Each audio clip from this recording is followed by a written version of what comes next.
mean, we talked before we started recording around, I know graduates I speak to, they either towards the end of their time at university or once they finish university, there's this big pressure to get the job. And even when they do, then they get the big job, the big graduate job that they've been working for.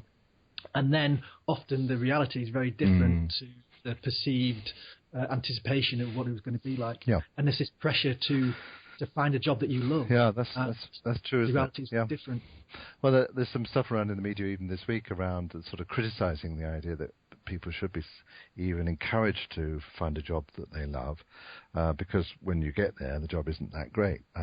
You talk to anyone who works in media, who works in publishing, and they often say it's actually not a great place to be at the moment, and there's people trying to get out. Now, the whole point about this is that we're not really saying, dream the dream, have a wonderful romantic idea of what the job is, and then sort of do everything you can to move into that perfect role. Much better advice to say, spend time talking to people about the reality of work. Learn to ask the question, well, what do you enjoy about this, and what's the downside, and how much of your life does it take up?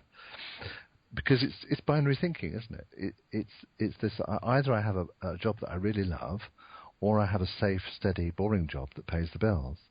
Now, that's black and white. There's an interesting colour called grey in between, which is where the important careers work is done, which is to say, what's the better compromise, what's the better deal? And it fundamentally ignores the fact that, you shouldn't really commit to a big chunk of a career without understanding what you're getting into. I mean, this is a mistake people make every year going into things like law. Having borrowed a huge amount of money and spent years training, they haven't really anticipated what the experience of that work will feel like. Personally, I know quite a few friends who did the law degree, got a job, got a training contract, and then a couple of years later have moved into completely different... It's a recurring pattern, isn't it? And the same thing about people that are going to teaching and nursing. The jobs that look noble and kind of idealistic from the outside. The one question I'd love to teach every 15-year-old is, what will I be doing most of the time? So interrogating any job, what will I be doing most of the time? Because we only ever see the glamorous parts of jobs. That's a really good question to ask. You talk in the book about people avoiding having great jobs that they'll love.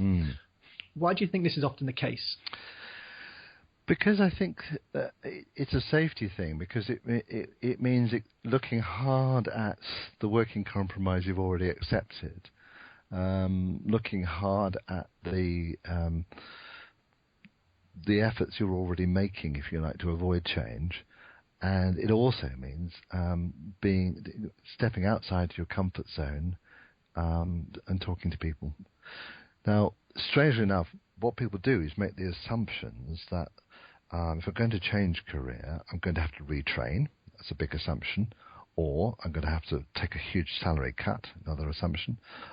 Or if it is a change, it's going to be a huge change. Now, those are all ideas. Those are all constructs. An awful lot more people change jobs without retraining.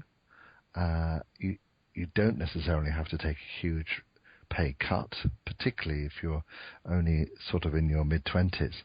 And then the last one doesn't need to be a huge change. Well, possibly not, because it's a smarter move is to say, well, how can you move across into a sector which is connected to where you are at the moment, but it's a stepping stone in a direction that you want to travel.